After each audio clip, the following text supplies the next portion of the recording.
আমরা যারা বাড়িতে থাকি সকালবেলা ঘুম থেকে উঠে কত ব্যস্ত আমরা, মানে কত তাড়াহুড়ো করে সংসারের সমস্ত কাজকর্ম করব।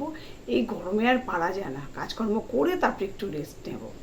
ঘুম থেকে উঠে ব্যস্ত আর ব্যস্ত, ঘুম থেকে উঠে কতক্ষণে চা করব, আর তারপরে বাড়ির সবার জন্য এক এক রকম পদ রান্না করব, সেগুলো কতক্ষণে করব। ভীষণ ব্যস্ত আমরা, ভীষণ ব্যস্ত। মানে এমন হয় যে বাড়ির পাশের বাড়ির মানুষটার সঙ্গে একটু কথা বলবো, গল্প করব, সেই সময়টা নেই। আমাদের একটার পর একটা কাজ, একটার পর একটা কাজ আমরা করেই যাচ্ছি। কিন্তু সেটা বাড়িতে 5 মিনিট পরে করলেও হয়, কিন্তু বাইরে বেরোলে দেখা যায় মানুষ কত ব্যস্ত, কত ব্যস্ত। কেউ ট্রেন ধরার জন্য ছুটছে, কেউ বাস ধরার জন্য ছুটছে, কেউ বা স্কুলে ছুটছে, কেউ বা কলেজে ছুটছে, যে যার কাজে ছুটছে। কর্মব্যস্ত জীবন মানুষের। বাইরে বেরোলে দেখা যায় ব্যস্ততা কত পরিমাণে মানুষের ভেতরে আছে। মানুষ কত রিস্ক নিয়ে, কত ঝুঁকি নিয়ে ছুটছে। দেখা যায় একজন অসুস্থ রুগী, সে ডাক্তার দেখাতে যাচ্ছে, সেখানেও ডাক্তারের ঠিক সময় মতো তাকে পৌঁছতে হবে। সে হয়তো দৌড়তে পারছে না, কিন্তু তবুও কষ্ট করে দৌড়চ্ছে, কারণ ওই সময়ের মধ্যে তাকে গিয়ে পৌঁছতে হবে। সবাই ব্যস্ত, আমরা কি ব্যস্ত জীবন। বৃষ্টি আসলে দেখা যায় রাস্তার ধারে ফুটপাত দিয়ে যে সমস্ত মানুষগুলো জামা কাপড় নিয়ে বসেছে, তাদের বৃষ্টি আসলে কতক্ষণে সেই ছাতার নিচে জিনিসগুলো নিয়ে আসবে, নিয়ে এসে সেই জিনিসগুলোকে বৃষ্টির হাত থেকে রক্ষা করবে। সেই সময়টা দেখা যায় তাদের কত ব্যস্ততা, কি করবে, কিছু তো করার নেই। সেই সময় হুটোপাটা প্রত্যেকটা মানুষ যারা ফুটপাতে বসছে, তারা হুটোপাটা করে ছোটাছুটি করে যেভাবে জিনিসগুলোকে রক্ষা করতে হবে, কারণ সেই জিনিসগুলো বিক্রি করে যেটা আসবে সেটা দিয়েই তাদের সংসার চলবে।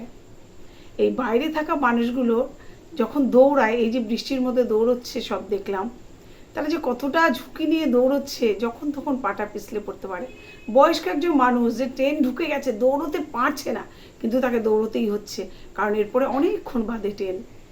সেই ট্রেন ধরলে তার বাড়ি যেতে অনেক রাত হয়ে যাবে, আর সকালবেলা আবার ঘুম থেকে উঠে তাকে অফিসে আসতে হবে। তো তাহলে রাতে ঘুমাবে কখন অত রাতে বাড়িতে পৌঁছলে? সেই জন্য তার ট্রেন ধরার একটা তাড়া রয়েছে, দৌড়চ্ছে, সে উদ্দেশ্যে দৌড়চ্ছে। এভাবেই আমরা প্রত্যেকটা মানুষ সবসময় ব্যস্ত থাকছি, সবসময় ছুটছি, যে যার কাজে যে যার মতো করে ছুটছি। সবাই আমরা ব্যস্ত, কোনো কারোর ফুরসুত নেই দুদণ্ড দাঁড়িয়ে কারোর সঙ্গে গল্প করবে বা কোথাও একটু অন্যরকমভাবে সময় কাটাবে। একদম রুটিন মাফিক আমাদের জীবন চলে, ব্যস্ততার মধ্যে দিয়ে। মানে সপ্তাহের প্রথম দিন থেকে শেষ দিন অবধি প্রত্যেক দিন। আর রবিবারে যার ছুটি আছে সে তো আরও ব্যস্ত। রবিবারের ব্যস্ততাটা তার থাকে অন্যরকম। সে সেই দিন তার ব্যস্ত জীবনটাকে অন্যরকমভাবে একটু কাটায়, কিন্তু সেদিন সে তাকে আরও বেশি ব্যস্ত, কারণ সারা সপ্তাহের সমস্ত কাজগুলো তাকে রবিবার দিনটা সারতে হয়। তাই ব্যস্ততম আমাদের জীবনটাকে আমরা এগিয়ে নিয়ে যাচ্ছি ব্যস্ততার মধ্যে দিয়ে। এইভাবে ব্যস্ত থাকাই ভালো মানুষের।